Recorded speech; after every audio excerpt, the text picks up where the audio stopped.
আসসালামু আলাইকুম দর্শক, আজ আমি আপনাদেরকে দেখাবো কিভাবে ফটোশপে আপনি লেয়ারকে কালার করতে পারেন।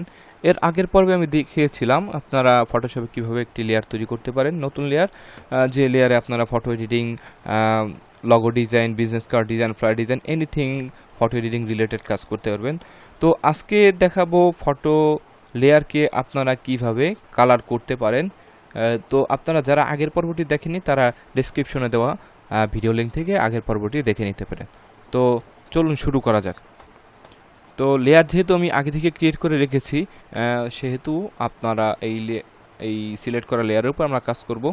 প্রথমে লেয়ার সিলেক্ট করলাম, করার পরে এখানে আপনার ব্যাকগ্রাউন্ড কালার আমি সিলেক্ট করব, যে কালারটি দিতে চাই।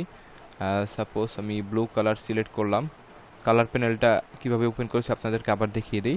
এইখানে বাম পাশে কালার প্যানেল আছে, এখানে ডাবল ক্লিক করার পরে আপনারা এখানে কালার প্যানেল আসবে। এখান থেকে আপনারা যে কালারটি ব্যাকগ্রাউন্ডে দিতে চান বা লেয়ারে দিতে চান সেই কালারটি সিলেক্ট করবেন। আমি একটু ডার্ক ব্লু সিলেক্ট করলাম, আপনারা আপনাদের পছন্দ মতো কালার সিলেক্ট করবেন, এবার ওকে দিবেন। দেওয়ার পরে আপনারা কিবোর্ড থেকে একটা শর্টকাট কি দিবেন। শর্টকাট কিটা আমি মুখে বলেও দিব, আবার একটু লিখেও দিচ্ছি। সেটা হচ্ছে অল্টার প্লাস ব্যাকস্পেস, অর্থাৎ আপনার অল্টারটা হোল্ড করে ধরবেন, hold alt and then press. আপনারা অল্টারটা কিবোর্ডের অল্ট বাটন হোল্ড করে ধরবেন এবং ব্যাকস্পেসে এরপরে প্রেস করবেন। তো আমরা দেখি, কিবোর্ডে অল্ট বাটন প্রেস করে এবং ব্যাকস্পেসে দিলাম, এই যে কালার হয়ে গেল। এখন আপনারা চাইলে অন্য কালারও দিতে পারেন, আপনাদের ইচ্ছা। এখানে আমি আরেকটি কালার সিলেক্ট করলাম, ওকে দিলাম, অল্ট প্রেস করে ব্যাকস্পেস।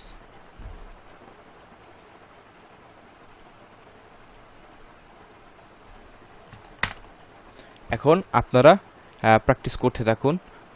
আপনারা দেখি কত ধরনের কালার তৈরি করতে পারেন। কালার তৈরি করে আপনারা আমাকে দেখাবেন ফেসবুকে অথবা ইমেইলে, বিভিন্নভাবে পাঠাবেন। আমি আপনাদের কালারগুলো দেখব, কাজগুলো দেখব। কারণ আপনারা যদি কাজের স্যাম্পল দেখাতে না পারেন তাহলে আমার টিউটোরিয়াল তো করে আপনারা সুফল পাচ্ছেন আমি কিভাবে বুঝবো।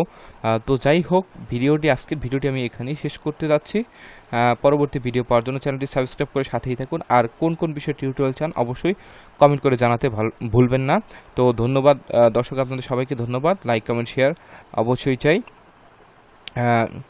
পরবর্তী ভিডিও আসা পর্যন্ত আপনারা সবাই ভালো থাকবেন, আশা করি সুস্থ থাকবেন। আমার জন্য বেশি বেশি দোয়া করবেন। সবাইকে ধন্যবাদ।